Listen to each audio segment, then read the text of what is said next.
The Venus flytrap is one of the most misunderstood plants on Earth. It looks aggressive, intelligent, and almost animal-like, but it's actually a highly specialized plant that evolved to survive in one of the toughest environments imaginable.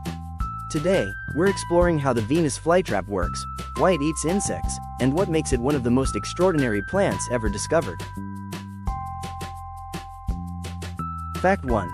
The Venus flytrap is native to only one small area on Earth. Despite being famous worldwide, Venus flytraps grow naturally in just one region, the wetlands of North and South Carolina in the United States.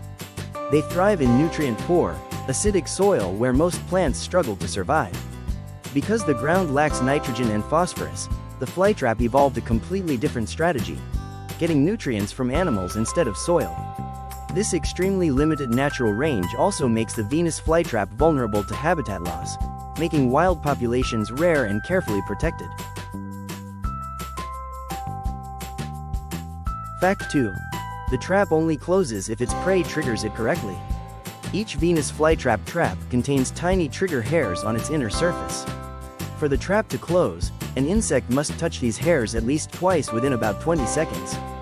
This prevents the plant from wasting energy on things like falling rain or dust. It's one of the clearest examples of a plant showing selective, energy-efficient behavior, almost like a built-in decision system.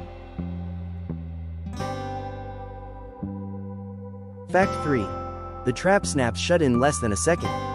When the trap is triggered correctly, it snaps shut in about 0.1 seconds, making it one of the fastest movements in the plant kingdom. At first, the trap closes loosely, giving very small insects a chance to escape. If the prey continues moving inside, the trap seals tightly and begins digestion. This ensures the plant only spends energy digesting prey large enough to be worth the effort.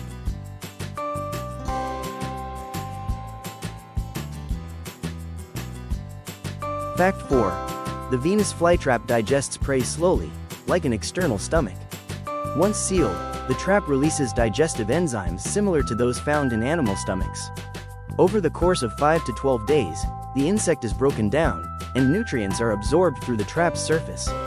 After digestion, the trap reopens, leaving behind only the insect's hard outer shell. Each trap can usually digest prey only 3 to 5 times before it stops working and dies, while the rest of the plant continues growing new traps. Fact 5. The Venus flytrap doesn't need meat to survive. Despite its reputation, Venus flytraps don't need insects to live. They can survive entirely through photosynthesis like other plants. Catching insects simply helps them grow faster and stronger in nutrient-poor soil. In other words, the Venus flytrap isn't a hunter by choice. It's a plant that adapted brilliantly to its environment. The Venus flytrap blurs the line between plant and predator, not because it's dangerous, but because it's incredibly specialized. It's a reminder that evolution doesn't always create bigger or stronger organisms. Sometimes, it creates smarter solutions. If you enjoyed this look at one of nature's most remarkable plants, there are countless other organisms with equally surprising stories waiting to be explored. Thank you for watching and see you in our next video.